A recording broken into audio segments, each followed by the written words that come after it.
The world's climate scientists tell us that the highest safe level of emissions would be around 350 parts per million of carbon dioxide and greenhouse gases in the atmosphere. We're already at 400.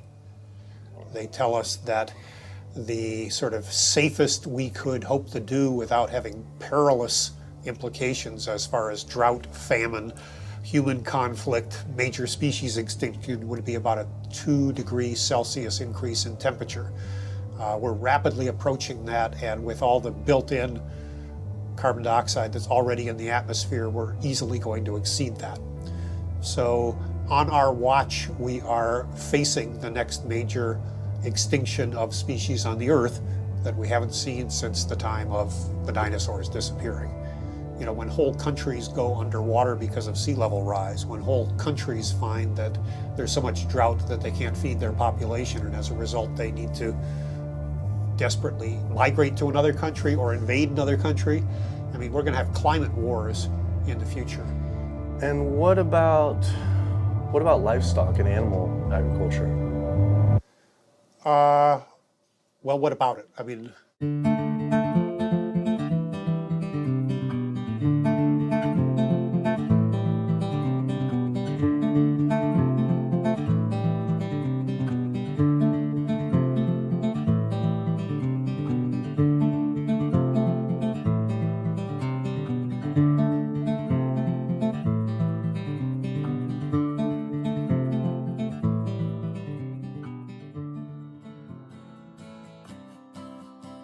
My name's Kip. This is me. I had a cliche U.S. American childhood.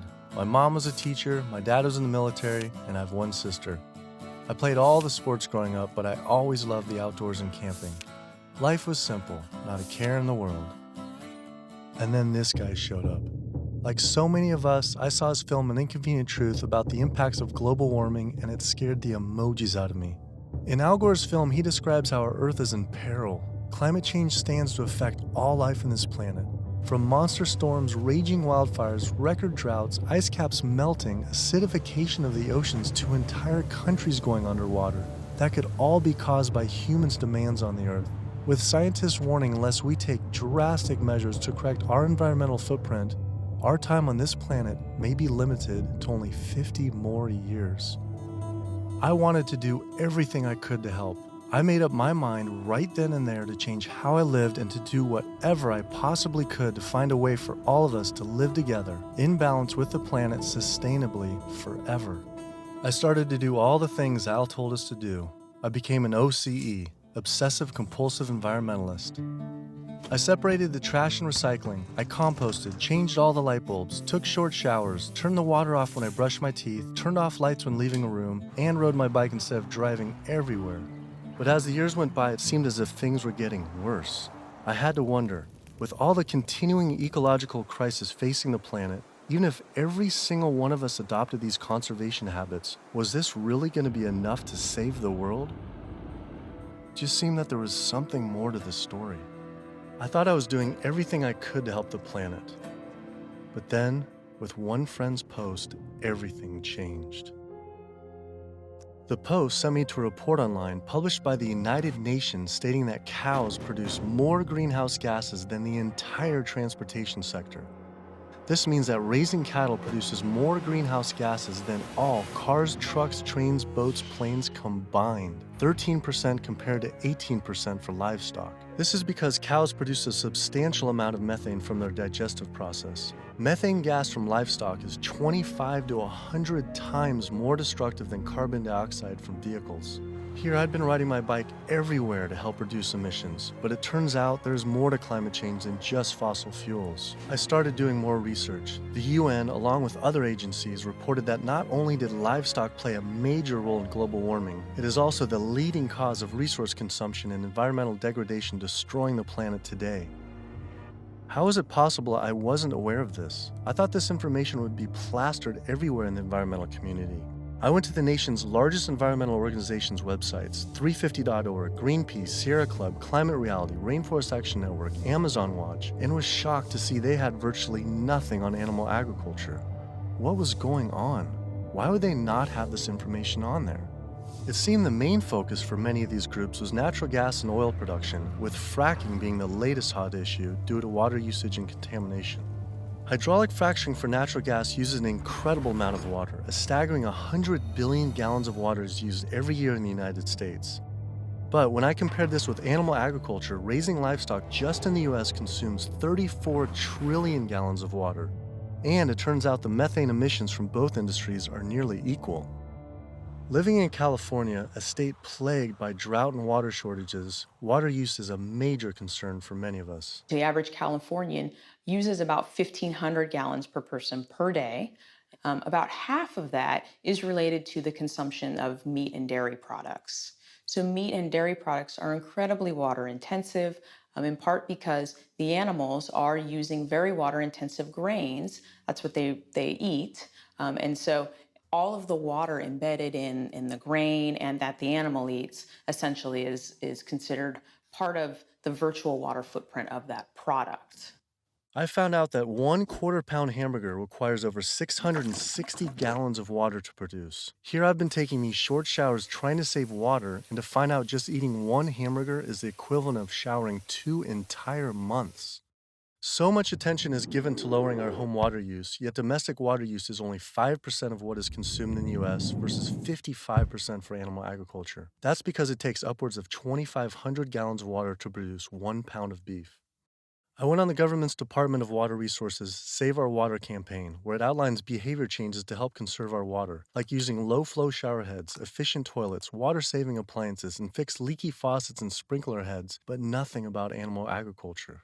When I added up all the government's recommendations, I was saving 47 gallons a day. But still, that's not even close to the 660 gallons of water for just one burger. I wanted to see if I could somehow talk with the government about this. Just calling to see if we could schedule an interview. Yeah, that would be good. What does your schedule look like this afternoon or tomorrow afternoon? Tomorrow afternoon could be good.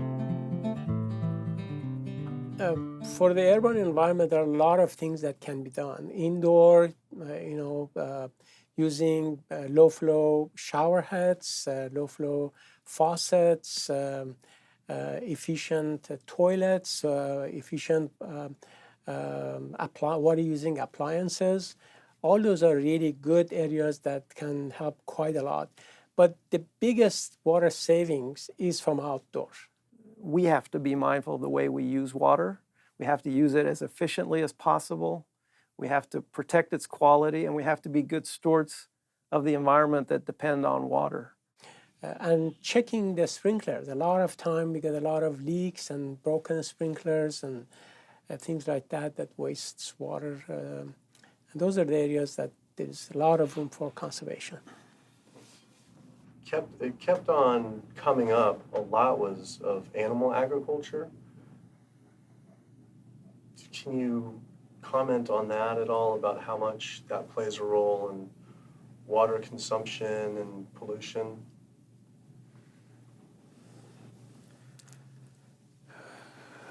That's, that's not my area.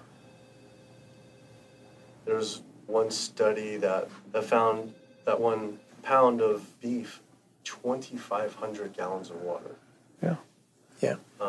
Eggs is 477 gallons of water, and cheese almost 900 gallons. I mean, I guess it's one simple, why isn't it on Save Our Water? Just, it's kind of like if you went to someone's house and my neighbor has a faucet, dripping, and then you see this giant hose turn full blast until 660 gallons of water are shooting out into the street, flooding the entire street. I think I would say, hey, turn that off, please. It seems like it's a huge thing that we could be doing by far more than anything else. Just like, if that is really the case. I think that the water footprint of animal husbandry is greater than other activities. There's no ifs, and, or buts about it. That would be really powerful, just rather than waiting till we're in a drought. What do you think about just starting now, and whoever's in charge of the Save Our Water, hey, let's start encouraging people to eat less meat now, because these studies are coming out. I don't think that'll happen. Why? I don't think that'll happen. Why? Because of the way government is set up here. That's interesting, though. Why though?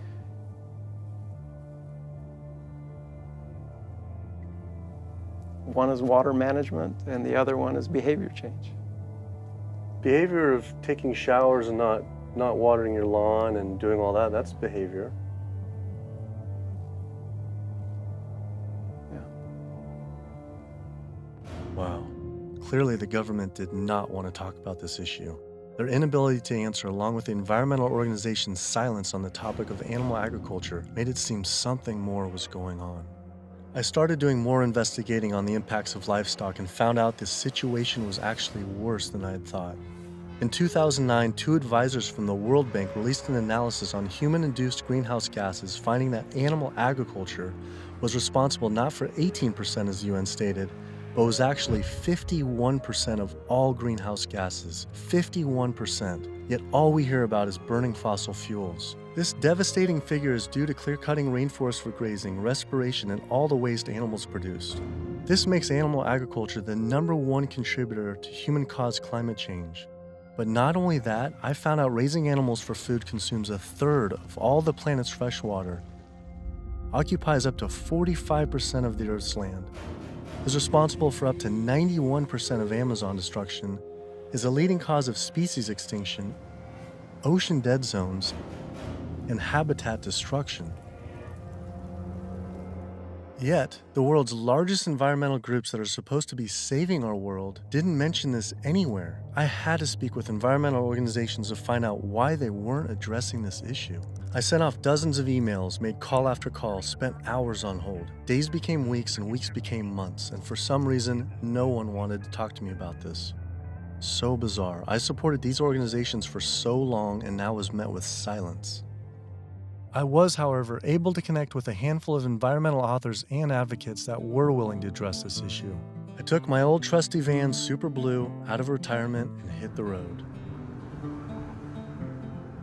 So my calculations are that without using any gas or oil or fuel ever again from this day forward, that we would still exceed our maximum carbon equivalent greenhouse gas emissions, the 565 gigatons, by the year 2030, without the electricity sector even, or energy sector even factored in the equation, all simply by raising and eating livestock. If you reduce the amount of methane emissions, the level in the atmosphere goes down fairly quickly and within decades, as opposed to CO2. If you reduce the emissions to the atmosphere, you don't really see a signal in the atmosphere for 100 years or so. The single largest contributor to every known environmental ill known to humankind: deforestation, land use, water scarcity, the destabilization of communities, world hunger.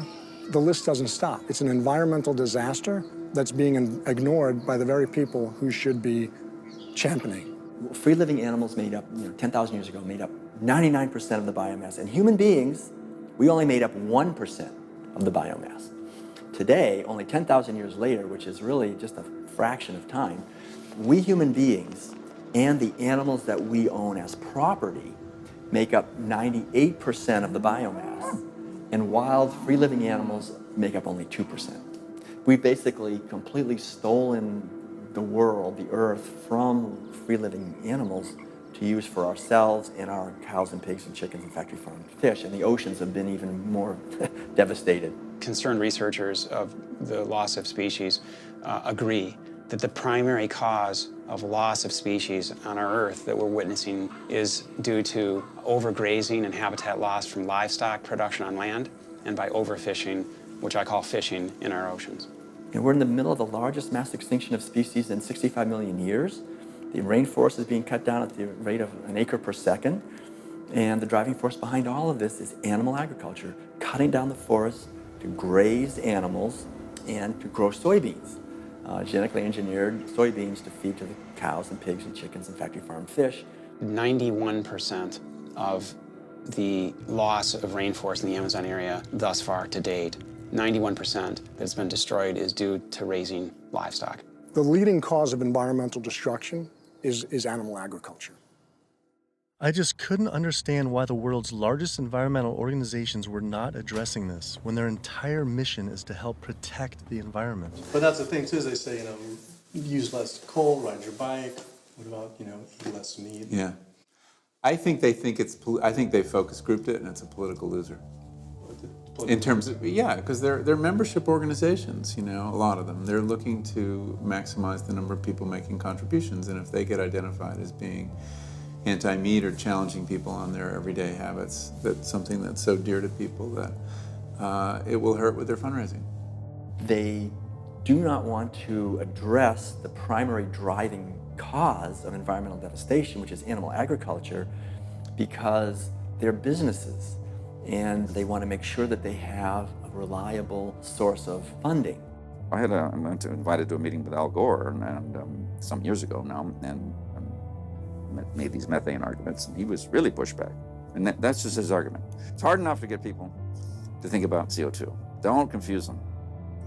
I think that the problem with a lot of organizations that are focused and have a laser focus don't go off message because they don't want to piss off another whole group of people that will make their lives difficult. If you listen to the majority of the major environmental organizations, they're not telling you to do much besides live your life the way you've been living it, but change a light bulb from time to time, drive less, use less plastic, recycle more.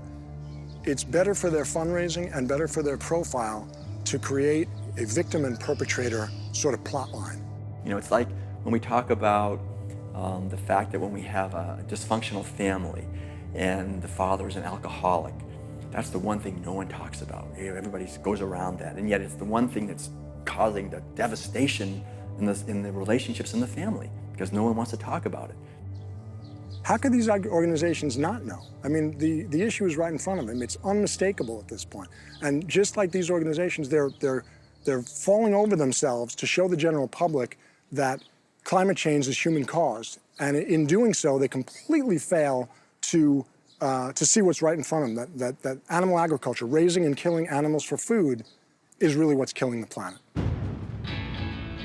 That was it. No more emails, no more phone calls. I had enough. I realized if I wanted answers, I would have to go to these organizations' headquarters in person. Hi, how's it going? We're doing a full-length feature documentary, and it's on sustainability and animal agriculture plays a role. And we're seeing if we can talk to David Barr. David Barr? Yeah. Okay. Do you have an appointment with him? We've been trying for almost 2 months, and we haven't even had one receptive email or anything. So we're seeing if we can just set something up. Let me just get a They sent out their PR person instead. She refused to be filmed and told us to turn off the camera, but promised someone from their rainforest, ocean, and climate change departments would all speak with us, finally. Next stop was to give Sierra Club a visit. Turns out they were a bit more receptive to me showing up at their doorstep. Hey, how's it going? With the climate change, what's the leading cause of that? Well, it's basically burning too many fossil fuels. So coal, natural gas, oil, tar sands, oil shale, all these new exotic fuels that are kind of hybrids between them. But that's basically what is loading up the atmosphere. So we have this greenhouse effect where the heat is getting trapped and the temperatures are soaring at a rate that has never existed in the history of the Earth. And what about livestock and animal agriculture? Well, what about it? I mean, do just research. A couple of the UN report says it's more. Livestock accounts for more than all transportation put together. A recent 2009 World Watch report, livestock causes 51% of all greenhouse gas emissions. Yeah, well, it is a big issue, and we need to address that as well. But, there's just so many different potential sources of methane and carbon emissions. If the number one leading cause is animal agriculture and meat consumption, then doesn't that need to be the number one focus, if not the number two? Well, That's your assessment. Our assessment is different. That was bizarre. So Greenpeace got back with me today and said, "It was great to meet with you yesterday. I've spoken with various people here at Greenpeace about your request, but I'm afraid we're not going to be able to help this time. Thanks again, and we wish you the best of luck." Greenpeace's response reminded me of the statistic that 116,000 pounds of farm animal excrement is produced every second in the United States alone. That is enough waste per year to cover every square foot of San Francisco, New York City, Tokyo, Paris, New Delhi, Berlin, Hong Kong, London, Rio de Janeiro, Delaware, Bali, Costa Rica, and Denmark combined. Livestock operations on land has caused created more than 500 nitrogen-flooded dead zones around the world in our oceans, comprise more than 95,000 square miles of areas completely devoid of life. So any meaningful discussion about the state of our oceans has to always begin by frank discussions about land-based animal agriculture, which is not what our conservation groups, Oceana being the largest one in the world right now, the most influential, as well as others, that's not what is at the apex of their discussions. I went on my favorite ocean protection organization's website, Surfrider Foundation, to see what they were doing about this. Mostly what I found were campaigns about plastic bags and trash, but nothing about animal agriculture. What is the number one coastal water quality issue polluter? I mean, a lot of it, it's actually, we call it the toxic cocktail, because it really is this sort of diffuse source. So it's, heavy metal from tires and brakes and cars, heavy metals. It is these herbicides and pesticides. So it's really it's kind of picking up the everything we leave on the ground and collecting it together and pushing it out into the ocean. So it's hard to actually target one thing. When we're doing our research on this particular one and runoff, and just kind of increasingly as we're interviewing more and more people, it keeps coming up. The animal agriculture as being, and we read animal agriculture as being the number one water polluter, considerably by more than any other. Yeah, that's interesting. I think, I guess it depends on the regions that you focus on, like the urban areas, which is sort of like where we are here in Southern California. We don't see that because there's not a lot of sort of agricultural farms. But if you look in the mid-Atlantic, sort of Maryland, Virginia, North Carolina, that region, I know there's a lot of poultry farms and a lot of hog farms, and it's a huge waste issue. I was surprised that not only did they not focus on farm runoff, but they also didn't mention any campaigns about how our oceans are in near collapse. The UN reported that 3/4 of the world's fisheries are overexploited, fully exploited, or significantly depleted due to overfishing. The oceans are under siege like never before, and marine environments are in trouble. And if we don't wake up and do something about it, we're going to see fishless oceans by the year 2048. That's the prediction from scientists. The fact that when people look at fishing, sometimes they're only looking at the fact of the animals who are actually consumed by humans, and we're not necessarily looking at all the animals who are caught in the drift nets, all the other animals who are killed in the industry. And when you look at even the shrimping industry has done a lot to devastate the planet as well in terms of breaking down natural barriers that we have to protect the islands. We're at over 28 billion animals were pulled out of the ocean last year. They're not ever given a chance to recover. They can't recover. They don't multiply that quickly. They don't, they don't come back. We're not giving them an opportunity. The oceans are in complete collapse. The large fish species are nearing extinction. The way fishing is done today to feed the demand for 90 million tons of fish is primarily through massive fish nets. For every single pound of fish caught, there's up to 5 pounds of untargeted species trapped, such as dolphins, whales, sea turtles, and sharks, known as bykill. If we were to imagine this same sort of practice happening on the African savanna, targeting gazelle, but in the process scooping up every single lion, giraffe, ostrich, and elephant, nobody would stand for it. Yet, this is what is happening in our oceans every single day. Between 40 and 50 million sharks each year are killed in fishing lines and fishing nets as bykill. then their fins might be cut off or not cut off, but they're caught initially as bykill, and it's from fishing. It's from fishing in a sustainable manner, in many cases, for fish that are labeled sustainable by, for instance, Oceana and these sustainable certified organizations. So my thought is that why would we want to stop at banning shark fin soup if you're concerned about sharks, which all these organizations are, and most of the public at large is now. If we really are concerned about sharks, we would ban fishing. I went on the world's largest ocean conservation group's website, Oceana, to see what they were doing about this. On their site, along with a TED Talk by CEO Andy Sharpless, I was astounded to read they actually recommend that one of the best ways to help fish is to eat fish. With the world's fish population in near collapse, this seems like saying the best way to help endangered pandas is to eat pandas. I couldn't understand how Oceana could say we could remove close to 100 million tons of fish per year, and that could somehow be sustainable and good for our oceans. Many of the species that are nearing extinction have done so, are being ravaged and becoming nearly extinct in a declining fashion and haven't recovered on the watch of Oceana and on the watch of Marine Stewardship Council, and very much on the watch of Monterey Bay Aquarium Seafood Watch, which I mentioned in one of my lectures. That's they're aptly named because that's what they're doing. They're sort of watching this happen instead of aggressively halting it. I mean, according to the United Nations Food and Agriculture Organization, roughly 3/4 of all the fisheries out there are either fully exploited or overexploited. So there's really not a whole lot of fish stocks out there that you might consider at healthy levels for the ecosystem. Watching Andy's TED Talk gave about feeding the world. In 1988, fish catch, as you mentioned, peaked at 85 million tons. How is it possible that we can sustainably catch 100 million tons by 2050, regardless if it's in a farm or if it's in the ocean?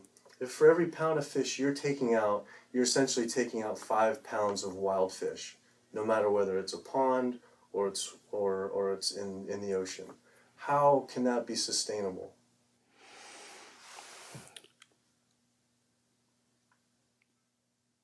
The ultimate question, right, is that there is a tremendous amount of natural production that is basically coming out of the oceans all the time.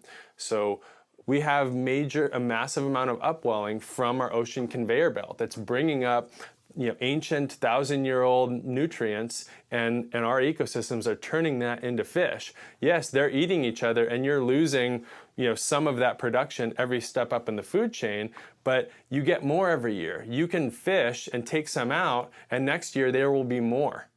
And if we do that right without ultimately hitting the fundamental driver, it's sort of like living off the interest, right? As long as you don't bring your principal down, right, if you're investing in something, as long as you're not hitting into that principal and your principal remains high, you could potentially live off the interest forever. And that's the basic idea with fish. With our population right now, what we're doing is if it's 75% depleted, the fishery is now depleted. And it's a good analogy with money. We're not living off our interest. We're in extreme debt. And if our population who's trying to live as a family on the same amount of money, and it's increasing 35% to 9 billion people, right? Isn't it just, hey, we got to stop spending money? Yeah. We need to stop eating fish. Well, if you could bring the principle back. Fishing of any type is depleting not only the species, but you get into this serial depletion where one fish species will be minimized, and the fishing industry for that fishery will move on to the next species. And it's called serial depletion, aptly named. And in the process, so the fish are being lost, not only the species is being lost, but the next in line is being lost, and then the mechanism is still extremely destructive. So they're losing the fish species, but it needs to be kept in mind they're also destroying habitat. I think they came up with this term, sustainable fishing, to make ourselves feel good about eating fish and continuing to take fish out of the oceans, when in fact, really, it's Sea Shepherd's position that there is no such thing as sustainable fishing. Seafood is not a protein source for a sustainable protein source for the feeding of the planet, of the people on the planet. It's just not. People don't want to hear it because that makes them feel like they have to take action. They have to stop doing something, and a lot of people don't want to. And people don't want to. They don't want to put it out there because it's uncomfortable. They don't want to propose to tell people what to do. But we're at a point where we all have to be cognizant, and we have to realize, and we have to take an action. Our founder, Captain Watson, likes to say, "If the oceans die, we die." That's not a tagline. That's the truth. Perhaps the only other ecosystem that is being destroyed at such a rapid rate are the world's rainforests. Our global rainforests are essentially the planet's lungs. They breathe in CO2 and exhale oxygen. An acre of rainforest is cleared every second, and the leading cause is to graze animals and grow their feed crops. That is essentially an entire football field cleared every single second. And it is estimated that every day, close to 100 plant, animal, and insect species are lost due to rainforest destruction.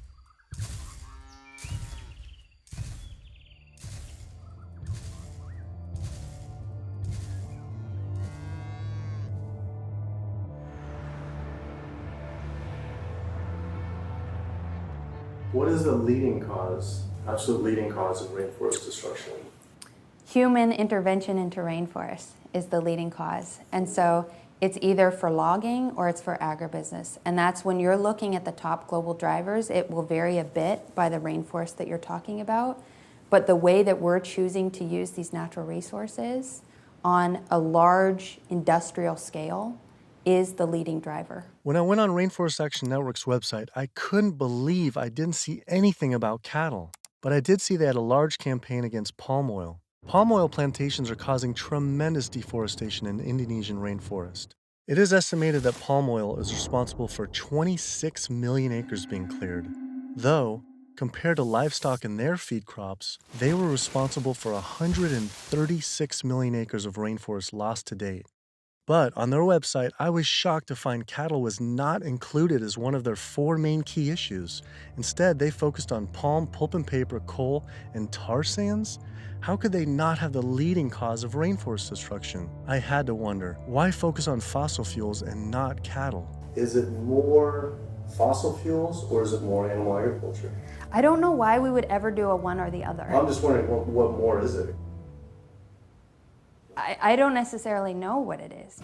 Could the executive director of one of the world's largest rainforest protection groups honestly not know what was going on? Or even worse, were they hiding it on purpose? And if so, why? I immediately went to Amazon Watch to see if they would say what the leading cause of rainforest destruction truly is. The most biologically and culturally diverse place on the planet is under massive attack right now. The Amazon rainforest itself could be gone in the matter of the next 10 years. What is the leading cause of rainforest destruction?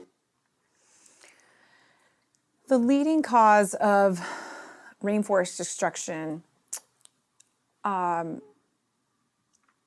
would say, well, just to put it into the context of what Amazon Watch works on, there's many drivers of deforestation, as we call them. Many different reasons and ways that the rainforests are destroyed. The ones that cause the most damage and are the most widespread are mega projects, such as oil and gas pipelines, such as mining projects, such as mega dam projects. We're not talking about... I felt like I was going in circles with all these groups, as if I were stuck in some strange Cowspiracy twilight zone where no one could talk about cows. I couldn't believe these organizations just wouldn't say what the leading cause of rainforest destruction truly is. I had to ask one more time. It's hard to say what is a leading cause of deforestation of the Amazon because they're all destructive: oil and gas, mining, dams, agriculture. But in terms of land use, in terms of the amount of land that is destroyed by when we talk about, in comparison, all those different causes of deforestation, what is causing the most trees to fall, for example? I think it would definitely be agriculture. Unfortunately, one of the biggest causes of deforestation definitely in the Brazilian Amazon is agribusiness, cattle grazing and soy production in particular. This is really what's going on. Why do you think that's like no Greenpeace or no one's really saying the whole story? The whole story about one of the main cause of deforestation. And I think you brought up some really good points about why isn't anybody doing anything about this? And I think in Brazil in particular, I think when we look at what happened after the Forest Code was passed, and people who were standing up against the lobbyists and the interests, the special interests, the cattle industry, the agribusiness industry, what was happening to them? A lot of people who were speaking out got killed. And if you look at, say Carlos, you look at Claudio, there's people who are putting themselves out there and saying, cattle ranching, is destroying the Amazon. A lot of those people who are really putting themselves out there, and look at Dorothy Stang, the nun who lived out in Pará, who was killed. A lot of people will speak up. A lot of people just keep their mouths shut because they don't want to be the next one with the bullet to their head. Sister Dorothy Stang was a U.S.-born nun living in the heart of the Brazilian rainforest. Her life's work was to protect the Amazon. She spoke out openly against the destruction of rainforests from cattle ranching for years. Walking home one night, she was brutally gunned down at point-blank range by a hired gun from the cattle industry.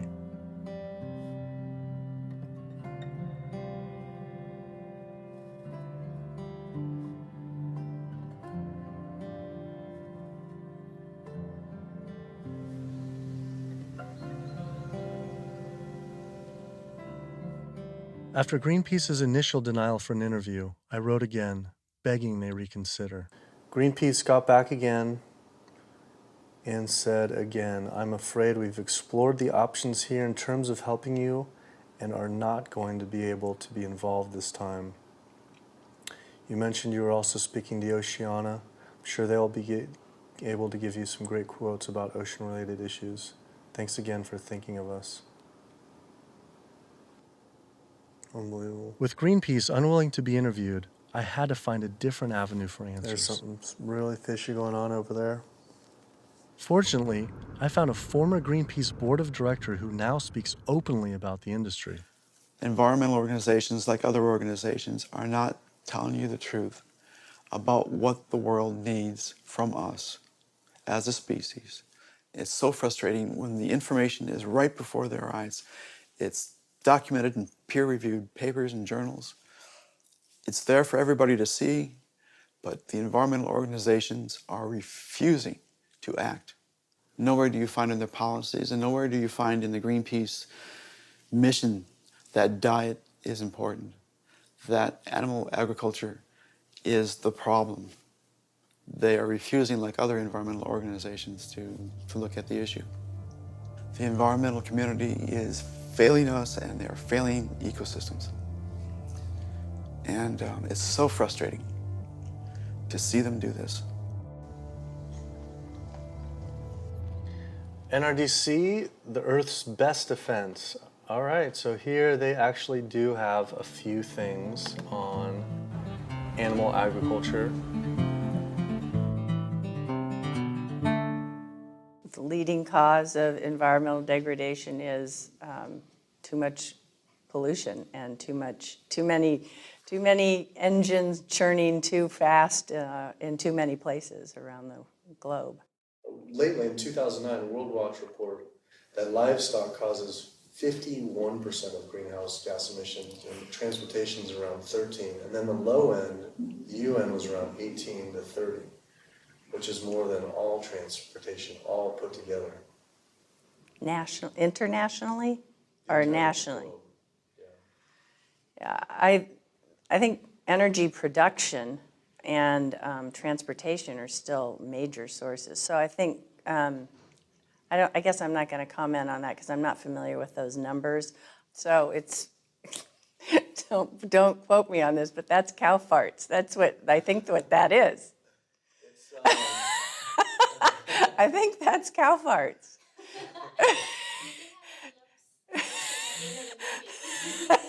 Well, that's part of the story. Methane production from cows and other livestock's flatulence is a major contributor, but mostly it is due to deforestation and the waste they produce, which is 130 times more waste than the entire human population, virtually all without the benefit of any waste treatment.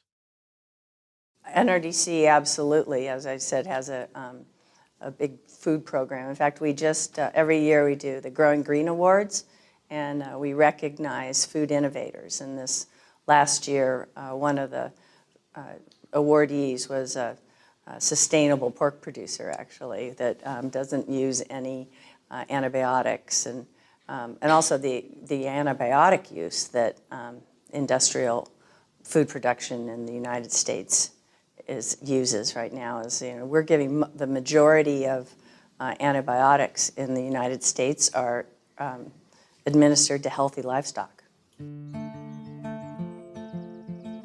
I wanted to visit one of these sustainable farms. I found the Markegard grass-fed beef farm on the lush, misty California coast.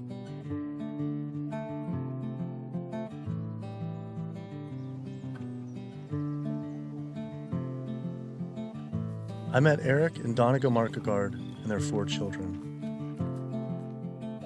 Leah and Larry are usually up at 6 and out, milking the cows, slopping the hogs.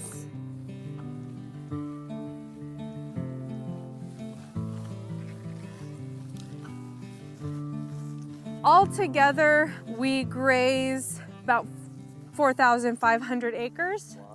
And this is our home ranch, and this is 952 acres of that. On average, it's about 1 cow or cow and a calf per every 10 acres. We would produce annually roughly 80,000 pounds of finished plate-ready meat.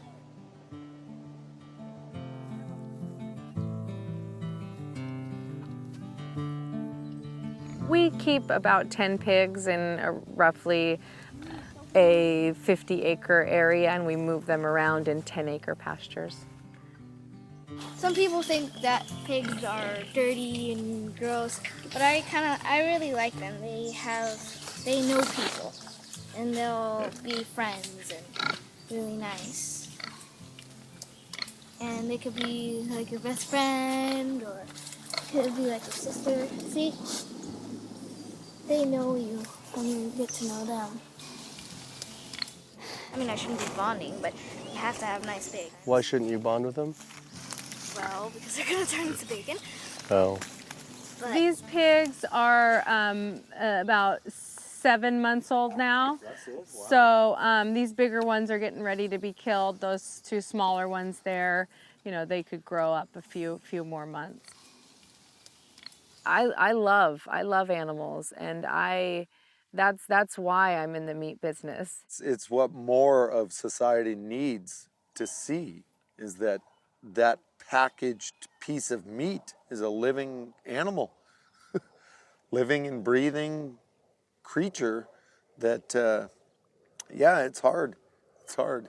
But like what Donegal said earlier, we do it because we love them. With the land use, there's anywhere between, with industrial, as low as 2 to 2.5 acres per cow, all the way up to some, depending, it's not as lush as this, up to 35 acres. Yeah, we have a ranch in South Dakota that's 50 acres. 50 acres per. Yeah, it's about 50 acres, yeah. And why is that? Same thing, it was just farmed and robbed of all the nitrogen, the land also was abused, seasonal, and right? it's also seasonal. Is it possible, and is it practical for the whole world to, say, have grass-fed cattle? In, like, say, Brazil, where 80%, supposedly 80% of the rainforest was destroyed for cattle. What are your thoughts on that? They shouldn't be eating beef. If their environment wasn't designed to raise beef, then they shouldn't be eating it. Yeah. How do you offset the carbon footprint of livestock?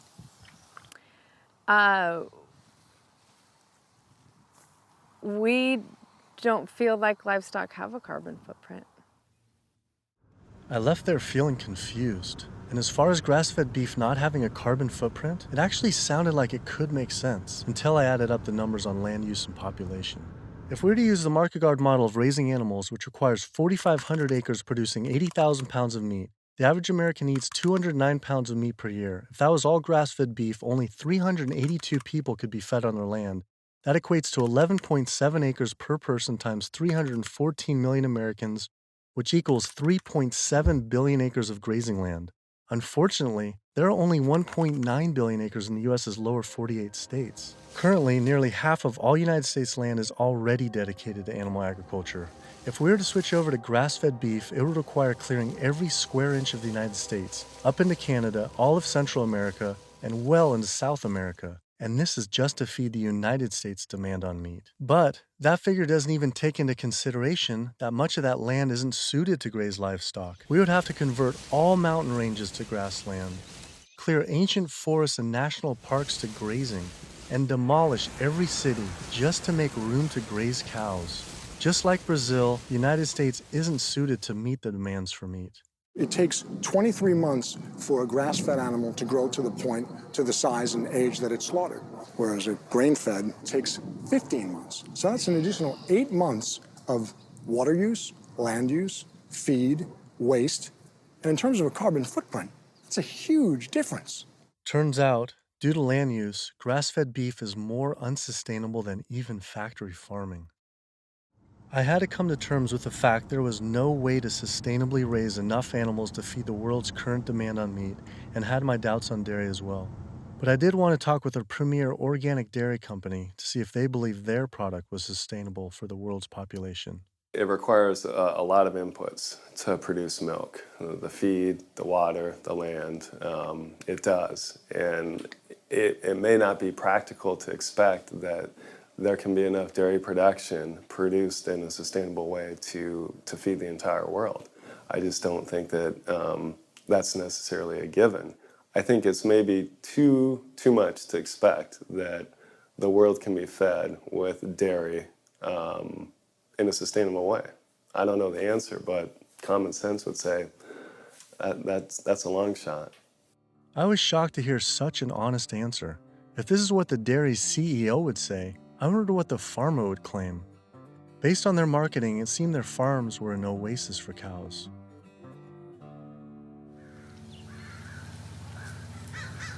It was not what I expected.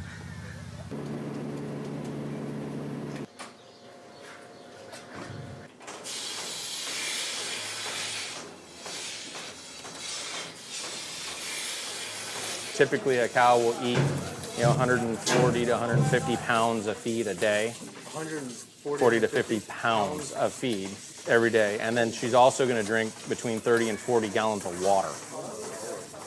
Probably go through about 20 tons per week. 20 tons of grain per week. Primarily for our milking cows, so about 250 cows.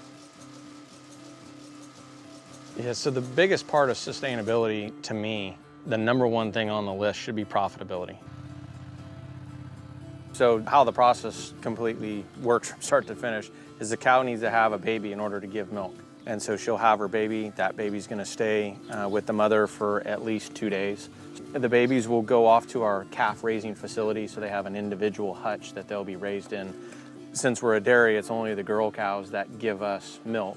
So the boys on typical dairies, they're sold off to beef raising facilities. But we do keep approximately half, and we raise them for 2 years and sell them as organic grass-fed beef. So all dairy cows eventually go to the beef industry? Mm-hmm. At some point in time, she's really going to drop off, and so you have to make a business decision at that point. Are you going to keep investing in her, to give milk, or are you going to sell her off again to another dairy or into the beef industry?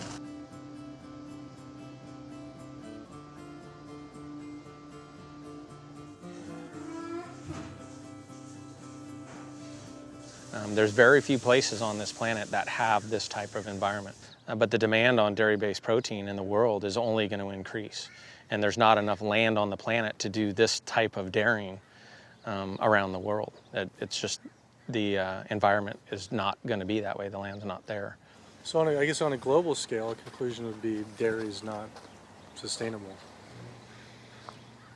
unless we start digging up houses and putting pastures back. And the only way to start digging up houses and development is to have less people. We only know that population is going to continue to grow. So that means more commercial dairying, I'm sure. Either that or some low demand by the people. Yeah, or some other product's going to take its place. I mean, we see there's all sorts of soy milks and almond milk and a lot of other products that are coming out, and different blends, where you take juices and proteins, and I think you'll see a lot more of that. He was right. How could cow's milk be sustainable? For when 1 gallon of milk, it takes upwards of 1,000 gallons of water to produce. Doing research on grass-fed livestock, I kept coming across the work of Alan Savory. Almost a third of the planet's land is becoming desert, with the vast majority due to livestock grazing. Savory claims that the best way to reverse this desertification is to actually graze more animals. This reminded me of Oceana saying the best way to help fish is to eat fish. This is the same man during the 1950s working as a research officer for the game department of what is now Zimbabwe, came up with a theory that actually elephants were the cause of desertification there. And his solution was convincing the government to kill 40,000 elephants.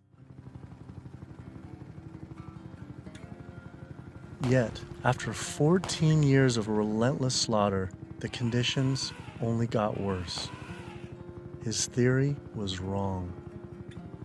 The culling finally ended, but not until tens of thousands of elephants and their families were killed. This is not someone I would ever take ecological advice from.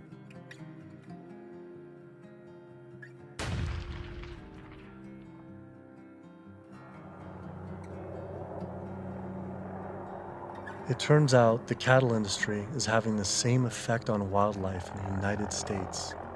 The government has been rounding up horses en masse, and we now have more wild horses and burros in government holding facility, 50,000 wild horses and burros in government holding facilities than we have free on the range. Basically, you have ranchers who get to graze on our public lands for a fraction of the going rate. So they're getting like this huge tax subsidy. It's about 1/15 of the going rate.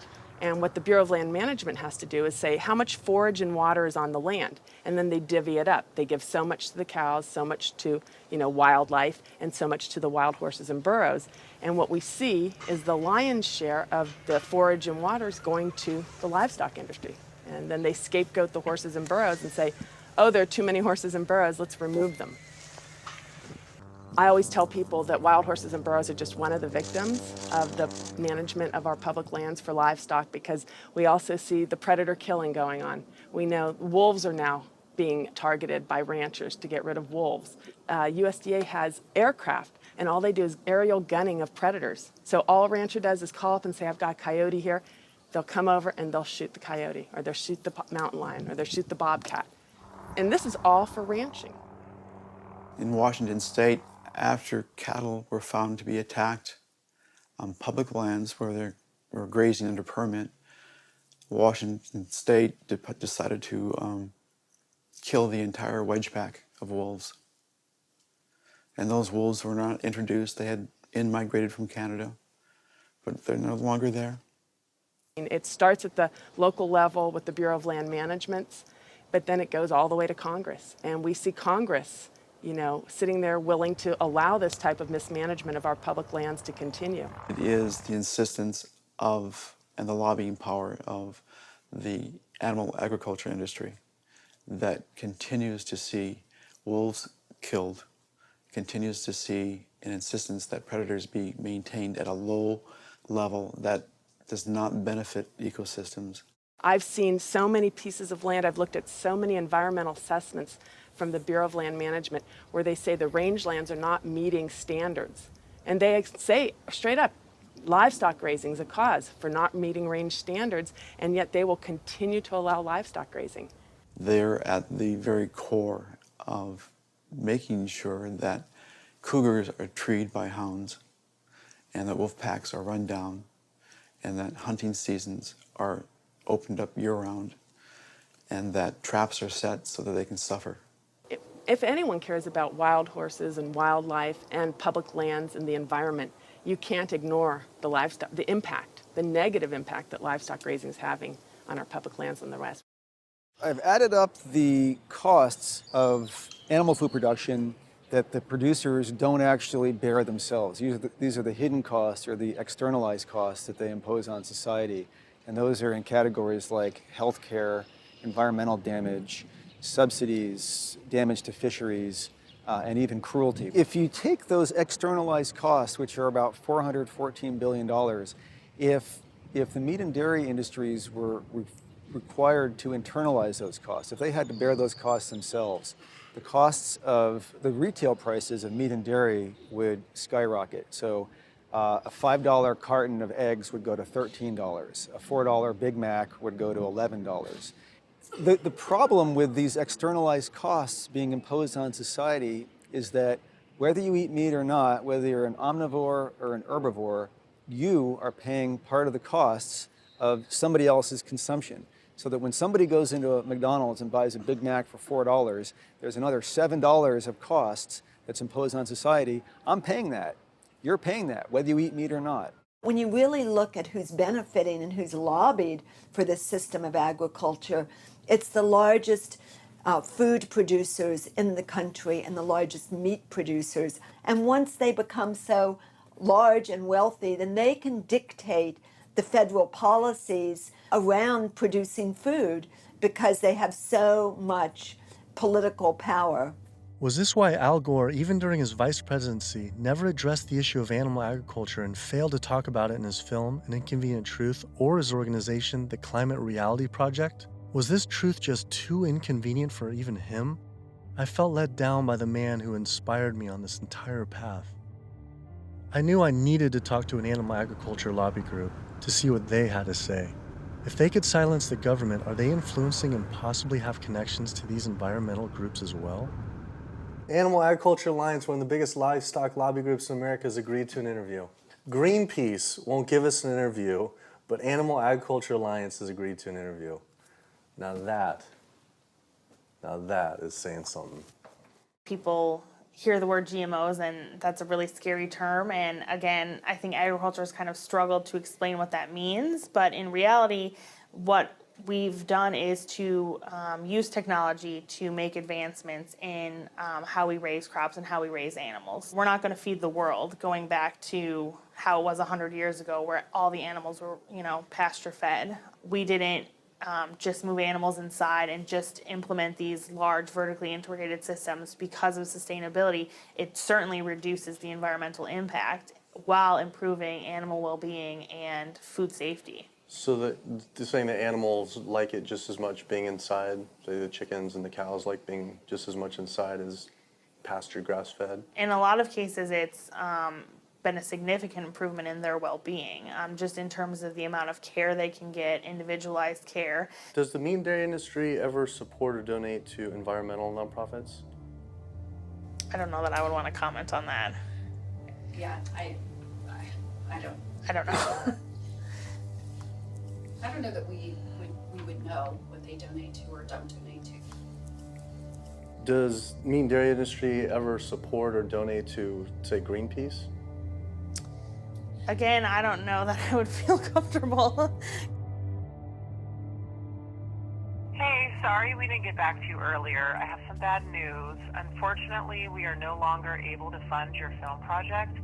We had a meeting, and due to the growing controversial subject matter, we have some concerns and have to pull out. Why was this subject so controversial? The first person I could think to speak with was Howard Lyman, who had been sued by cattlemen for simply speaking the truth about animal agriculture on the Oprah Winfrey Show. I was born on the largest dairy farm in the state of Montana in 1938. Grew up my entire life on a livestock farm, went to Montana State University, got a degree in agriculture, came back and started a mega agriculture endeavor where I had 10,000 acres of crop, 7,000 head of cattle, and about 30 employees. So I spent 45 years of my life in animal agriculture, and so I've been there, done that. When I was on the Oprah show, we had the food disparagement law. Now, the food disparagement law, in my opinion, was unconstitutional, but what it basically said, that it was against the law to say something you knew to be false about a perishable commodity. I didn't say anything on the Oprah show I thought to be false. I went there and told the truth.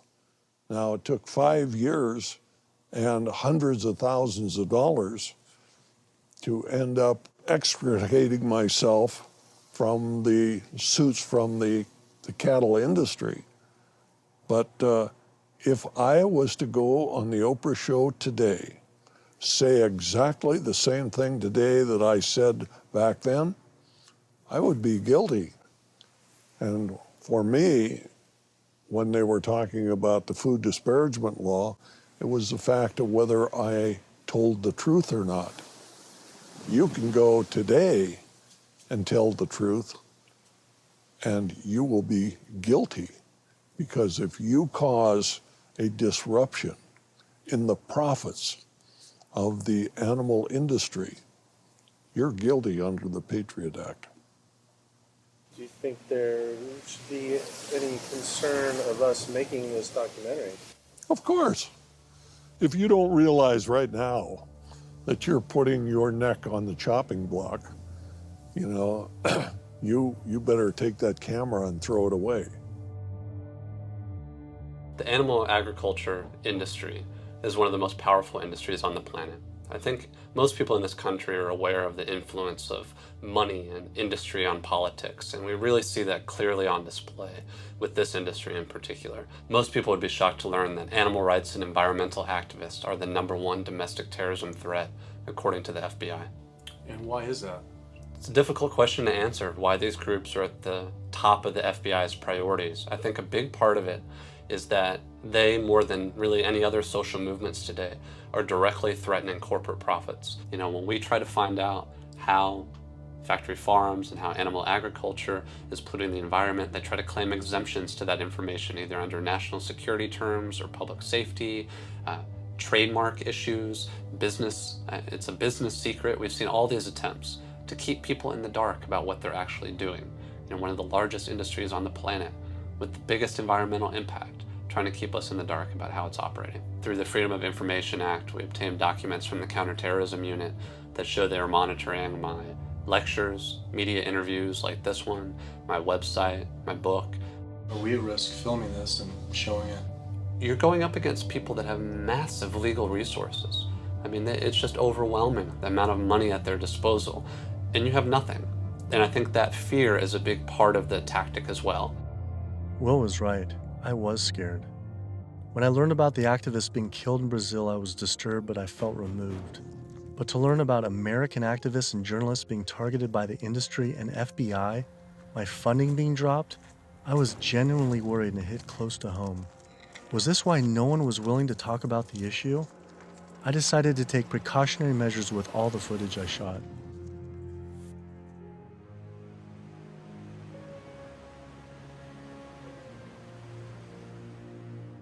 I was beyond frightened to imagine what could possibly happen if I pursued this subject any further. It seemed the only decision to make was to put down the cameras and walk away. But then, I realized this issue was way bigger than any personal concern I could ever have for myself. This was about all life on Earth hanging in the balance of our actions. Now you either live for something or die for nothing. And I actually had no choice all along. I decided then to surrender not to fear from the secret, but rather to a cause towards truth. I couldn't be like these environmental organizations and sit silently while the planet was being eaten alive right in front of our eyes. I had to stand up and continue on.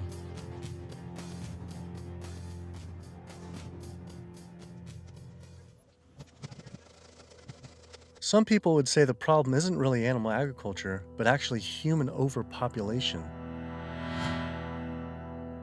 In 1812, there were 1 billion people on the planet. In 1912, there were 1.5 billion. Then, just 100 years later, our population exploded to 7 billion humans. This number is rightly given a great deal of attention, but an even more important figure when determining world population is the world's 70 billion farm animals humans raise. The human population drinks 5.2 billion gallons of water every day and eats 21 billion pounds of food. But just the world's 1.5 billion cows alone drink 45 billion gallons of water every day and eat 135 billion pounds of food. This isn't so much a human population issue, it's a human eating animals population issue. Environmental organizations not addressing this is like health organizations trying to stop lung cancer without addressing cigarette smoking. But instead of secondhand smoking, it's secondhand eating, which affects the entire planet. We're growing enough food right now in the world to feed between 12 and 15 billion people. We only have 7 billion people. We have roughly 1 billion people starving every single day.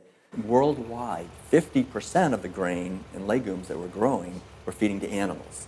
So they're eating huge amounts of grain and legumes. And in the United States, it's more like closer to 70, 80, depending on which grain it is, about 90% of the soybean.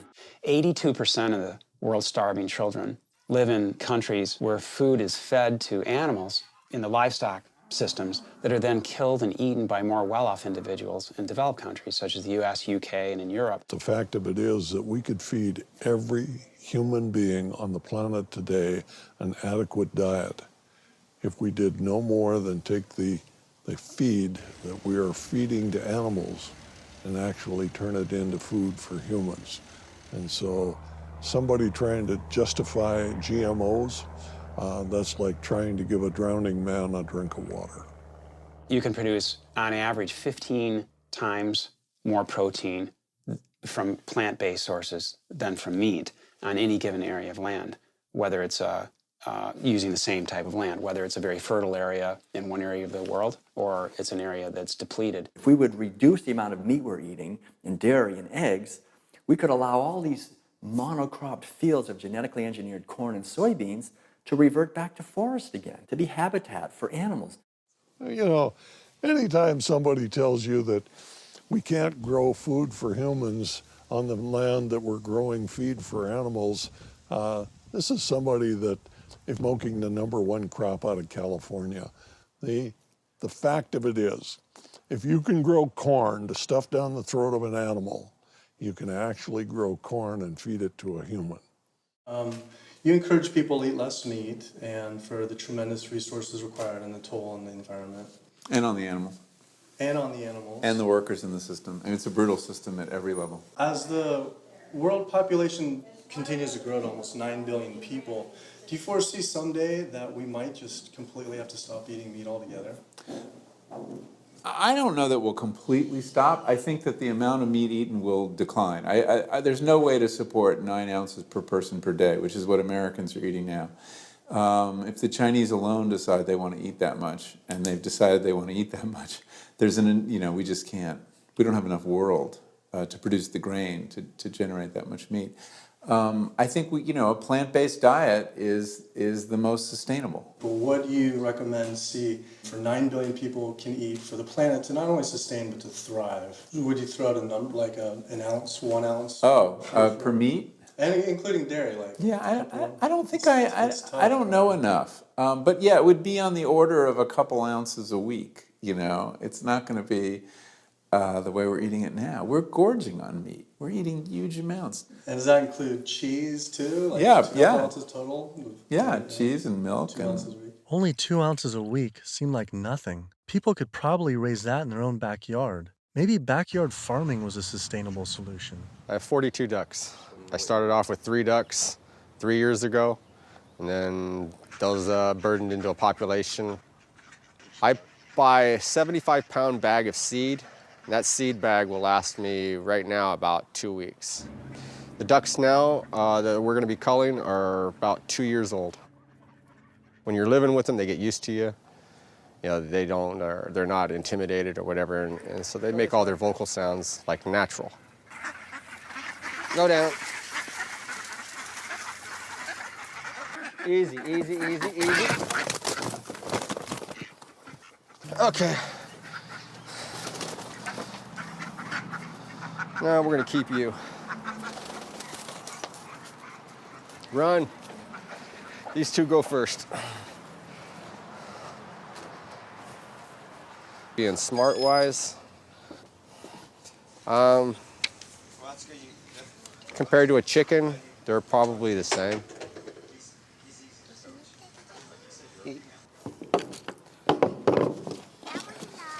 Yeah, he is. Alrighty. Okay. Right there.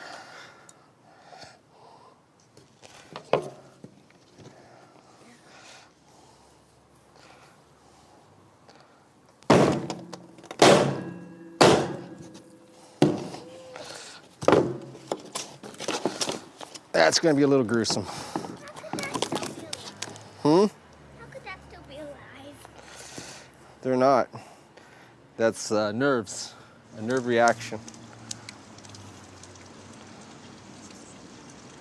5 years old or something like that, I think it was the first time my dad came out and made us watch as we did rabbits.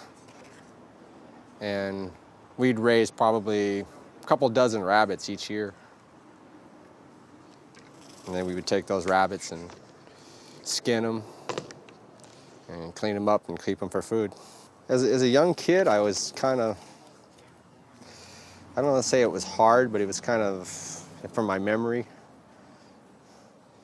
Because some of the rabbits I had named, so it was kind of like you're going. But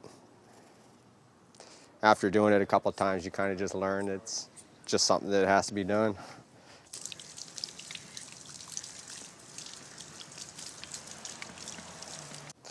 Not the fingers. I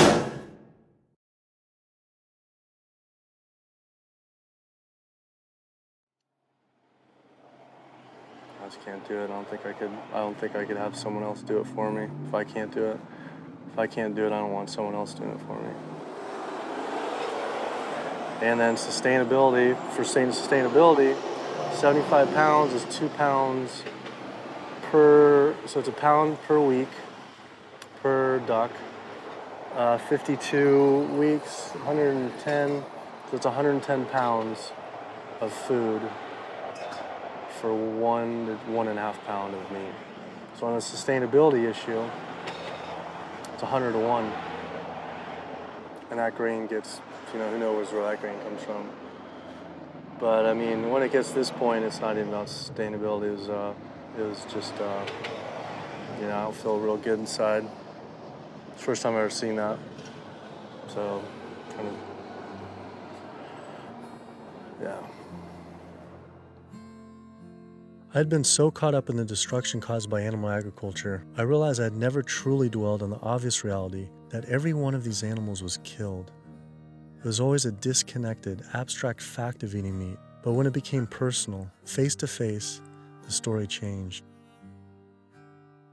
I had already scheduled weeks in advance to film another backyard slaughter of a chicken that stopped producing eggs. I didn't know how I was going to possibly go through another slaughter. So I didn't.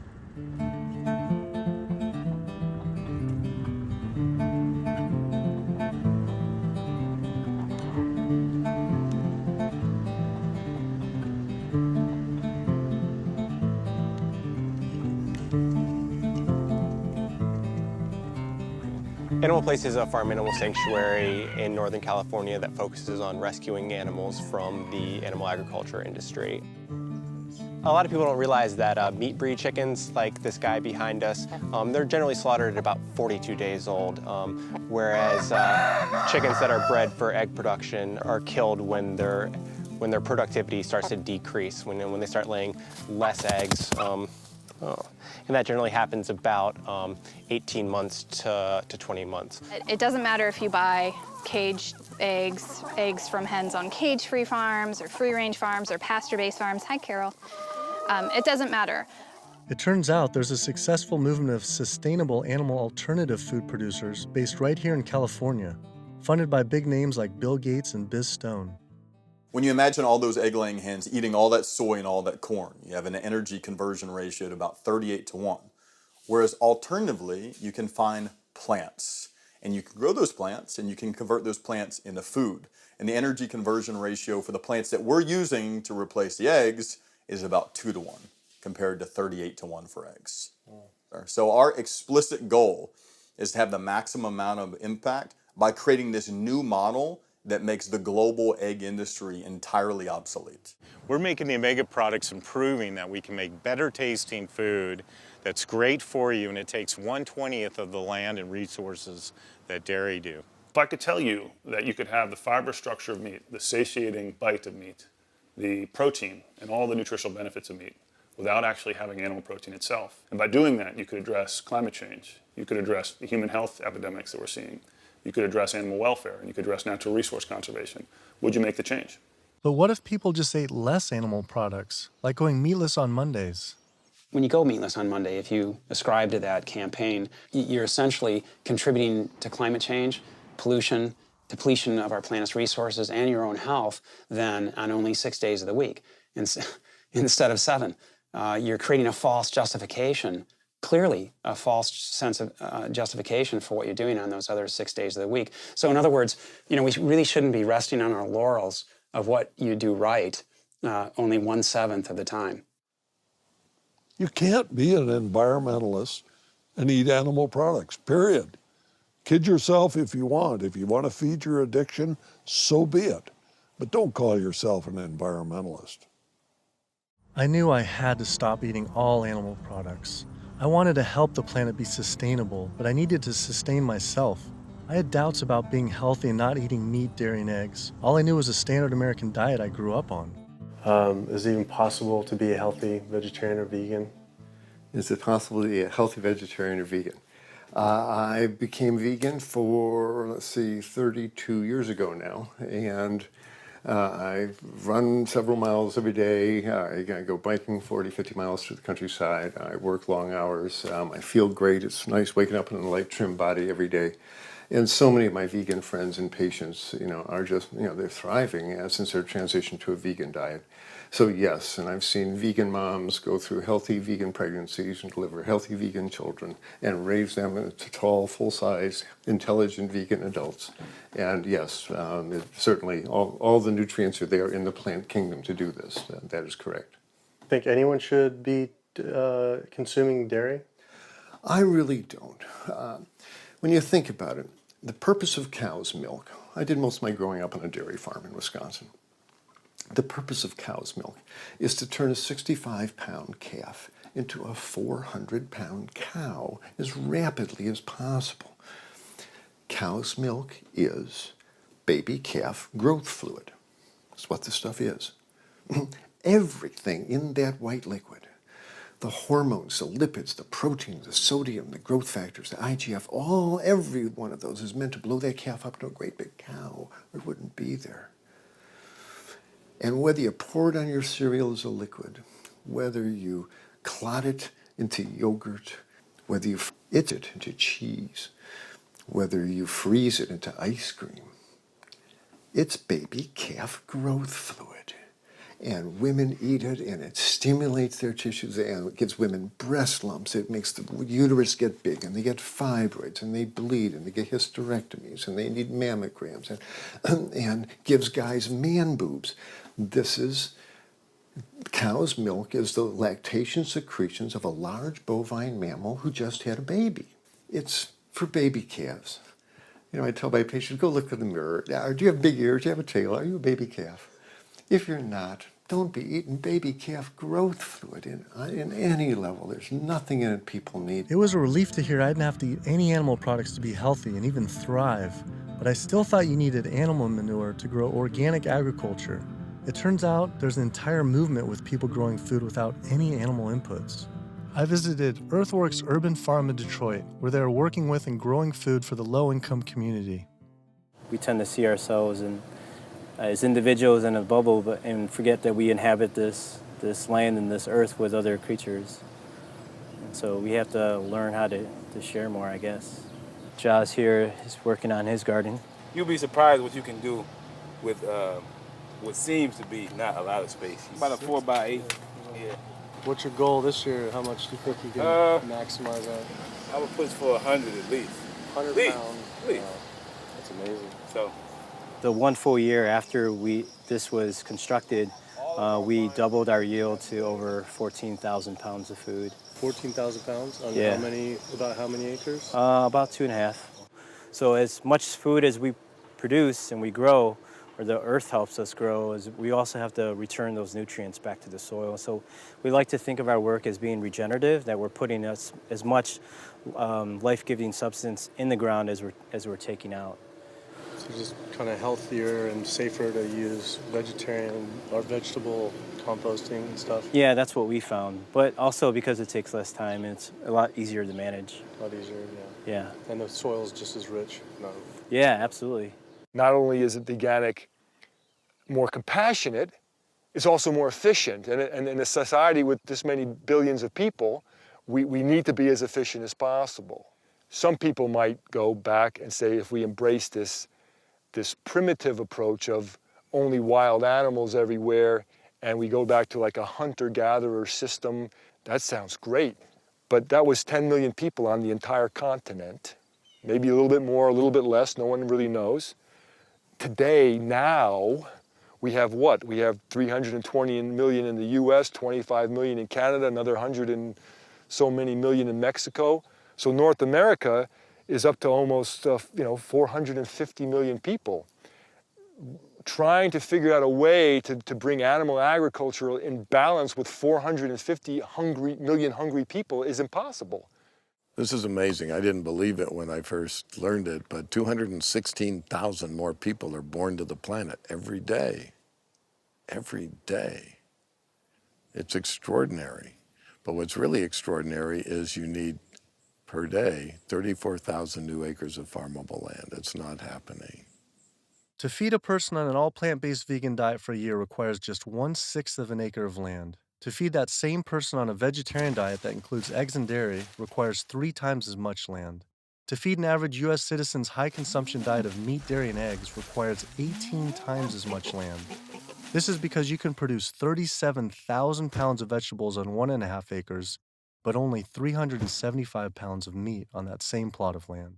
I also learned the comparison doesn't end with land use. A vegan diet produces half as much CO2 as an American omnivore, uses 1/11th the amount of fossil fuels, 1/13th the amount of water, and 1/18th of the amount of land. After adding this all up, I realized I had the choice every single day to save over 1,100 gallons of water, 45 pounds of grain, 30 square feet of forested land, the equivalent of 20 pounds of CO2, and one animal's life, every single day. If we all, as a society, did go vegan and we moved away from eating animal foods and toward a plant-based diet, well, what would happen? If we didn't kill all these cows and eat them, then we wouldn't have to breed all these cows because we're breeding cows and chickens and pigs and fishes. We're breeding them and, over and over again, relentlessly. So if we didn't breed them, then we wouldn't have to feed them. If we didn't have to feed them, then we wouldn't have to devote all this land to growing grains and legumes and so forth to feed to them. And so then the forest could come back. Wildlife could come back. The oceans would come back. The rivers would run clean again. The air would come back. Health would return. Renewable energy infrastructure, such as building solar and wind generators all over our country to reduce climate change, I mean, that's a pretty good idea, but it's projected to take at least 20 years. And at least minimally $18 trillion to develop. It's important to realize that we don't have that long of a time frame. We just talked about how it might be a 3 to 4 year time frame. So we don't really have 20 years, and we really don't have $18 trillion to develop these. So another solution to climate change, we could stop eating animals. And it could be done today. It doesn't have to take 20 years, and it certainly doesn't have to take $18 trillion because it costs nothing. Some people say, well, let's fix CO2 and then we can worry about the methane. Well, it's the other way around. It actually makes sense. Do something about methane because you get a response right away. Quietly and unmistakably, the most powerful thing that someone can do for the environment. No other lifestyle choice has a farther-reaching and more profoundly positive impact on the planet and all life on Earth than choosing to stop consuming animals and live a vegan lifestyle. Do you realize 75% of Americans consider themselves to be environmentalists? You don't think we couldn't solve this problem in a heartbeat? I'll tell you what, all we would need is for the environmentalists to live what they profess, and we'd be on a new course in the world. We will not succeed until we stop animal agriculture. And by succeed, I mean we will not save ecosystems to the extent necessary. We will not have enough food for people around the planet. We will not stop global warming. We will not stop pollution and the dead zones that run off all the fields of corn and soy that are grown to feed livestock. And we will not stop the hunting of wolves and other predators. Now, organic farming is one major positive step in the right direction, but we need to keep walking. We need to get beyond organics. We need to get to sustainability. When you take the animal out, well, you also take the greenhouse gas issue out, and you take the food safety issues out, and you take some of the other externalities related to food scarcity out. But one thing that's amazing is, I think you put our values back in. You put values like compassion and integrity and kindness, values that are natural to human beings. You put that in. You build that back into the story of our food. And I think as this begins to progress, I think it also helps people to pause before they eat that egg, before they eat that steak, before they eat that chicken nugget, and ask themselves, is that really what they want? Or do they actually want something more? I had to come to the full conclusion the only way to sustainably and ethically live on this planet with 7 billion other people is to live an entirely plant-based vegan diet. I decided instead of eating others to eat for others. At first, like these environmental groups, I was afraid of what it'd mean to change, but now I embrace it. All this talk about sustainability sounded like our planet was on some sort of life support, and I don't want her to simply survive or to sustain, but to thrive. Life today is not about sustainability, it's about thrivability. She's given so much to us for so long, it was time to give back. 108% of everything we have. It felt good. It was in alignment. And we see this movement not just about providing cheaper and inexpensive food that everyone can have, but also a spiritual move. A move towards understanding who we really are and how we can really connect to each other. Do what you can do as well as you can do it every day of your life, and you will end up dying one of the happiest individuals that ever died. We become part of a gathering momentum of other people that's happening. This is really what's happening. This is the news. Selflessness is a nice way to be. It has all these benefits for yourself as well as the planet and other people. So it's a beautiful way to live. Ecologically, it just feels better. This is about massively transforming how our society eats because it's a necessity. It's acting on what we know and acting kindly and gently on the whole planet and with other people to accomplish the goals of living better. We can do it, but we have to choose to do it. You can change the world. You must change the world.